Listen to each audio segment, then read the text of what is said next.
अस्सलाम वालेकुम जी, कैसे हैं आप सब। उम्मीद करती हूँ सब खैरियत से होंगे।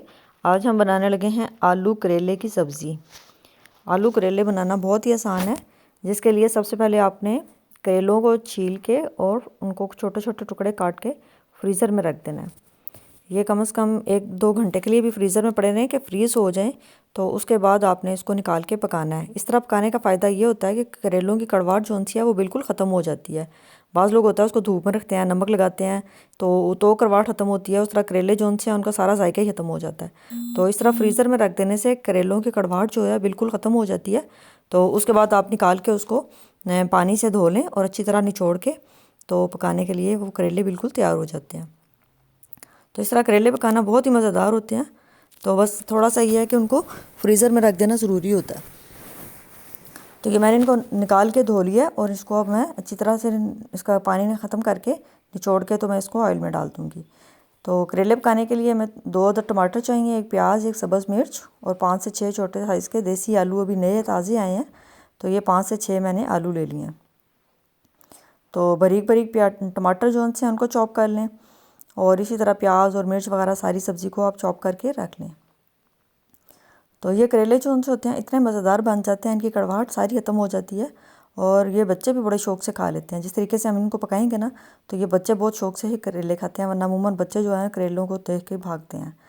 तो ये इतने मज़ेदार बन जाते हैं कि सबकी फेवरेट डिश बन जाती है। तो बस आपने अच्छी तरह से जो है सब्ज़ी को काट लेना है। ये टमाटर मैंने काट लिए हैं, प्याज को भी बारीक बारीक काट लें, जैसे आपको पसंद है उस तरह भी काट सकते हैं, लेकिन मैंने थोड़े छोटे साइज़ के काटे हैं ताकि सालन में जो सा ज़्यादा नज़र ना आए। तो इस तरह आलू जो से हैं फिंगर चिप्स की शक्ल में काटने हैं, फिर बच्चों को सालन बहुत पसंद आएगा। तो एक देची ले लें, उसमें ऑयल डाल के करेलों को अच्छी तरह से निचोड़ लें। तो उसके बाद इसमें डाल के आपने इनको फ्राई करना है। तो ये बहुत तेज़ आंच पे फ्राई नहीं करना है, नॉर्मल आंच पे इनको फ्राई करना है। तकरीबन 5 से 6 मिनट इनको भूनते रहें ताकि इनका कलर थोड़ा सा चेंज हो जाए और ये फ्राई हो जाए। फ्रीज़र में रखने से इनकी कड़वाहट जो है बिल्कुल ही ख़त्म हो गई है।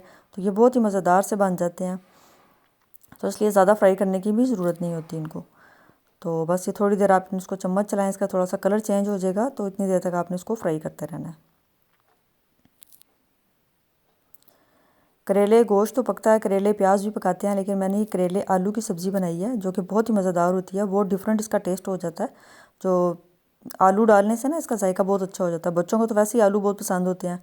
तो ये 5 से 7 मिनट मैंने इसको फ्राई कर लिया, इसका कलर चेंज हो गया तो फिर मैंने इसके अंदर फिंगर चिप्स की शक्ल में जो आलू काटे थे वो डाल देने हैं और आपने आलू भी डाल के साथ साथ फ्राई करते जाने हैं।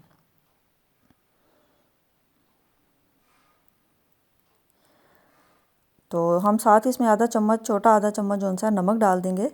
जैसे आलूओं को चिप्स बनाने के लिए हम इसमें नमक डाल के चिप्स बनाते हैं ना, तो वो चिमटते नहीं हैं। तो इस तरह हम इसमें आलू के अंदर नमक साथ ही डाल देंगे ताकि आलू जो से हैं नीचे लगे ना और अच्छे तरीके से फ्राई हो जाएं। तो आलू जो से हैं वो काफ़ी हद तक जो है ना फ्राई होते हुए गल चुके थे। तो अब हम इसके अंदर प्याज, टमाटर, सब्ज़ मिर्च ऐड कर देंगे और ये डालने के बाद थोड़ा सा आपने 1-2 मिनट से इसका चम्मच चलाना है और फिर इसके बाद आपने स्पाइसेस ऐड कर देने हैं।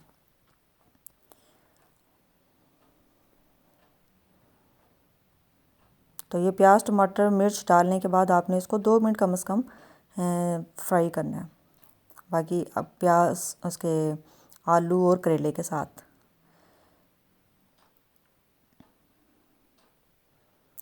ये इतनी आसान रेसिपी है और इतनी जल्दी से पक के तैयार हो जाती है और ये बहुत ही मज़ेदार लगती है। गर्मियों के लिए, सर्दियों में तो ये बहुत मज़ेदार होती है।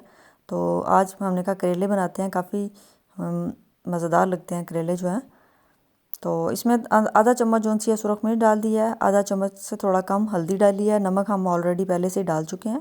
तो बस इसमें नमक और मिर्च और हल्दी ये 3 चीज़ें ही जाती हैं और बाकी स्पाइसेस डालने की ज़रूरत नहीं होती। ये बहुत ही मज़ेदार इस तरह खाना बन के तैयार हो जाता है। बस आपने इसको 2 मिनट और हिलाना है और हल्की आँच पर रख देना है। 10 मिनट आपने इसको हल्की आँच पर पड़ा रहने देना है। आलू भी गल जाएंगे और करेले भी बहुत ही मज़ेदार से हमारे गल के तैयार हो जाएंगे। ये देखें जी, 10 मिनट बाद हमारा खाना बिल्कुल रेडी हो गया है। इसको आप किसी बाउल वगैरह में निकाल लीजिए और सर्व करें गरम गरम चपाती के साथ। ये बहुत ही मज़ेदार जो खाना है। सबसे मज़ेदार इसकी ये बात है कि ये बच्चे बहुत शौक़ से खा लेते हैं। तो मिलते हैं कल नई वीडियो के साथ। अपना बहुत सा ख्याल रखें। अल्लाह हाफिज़।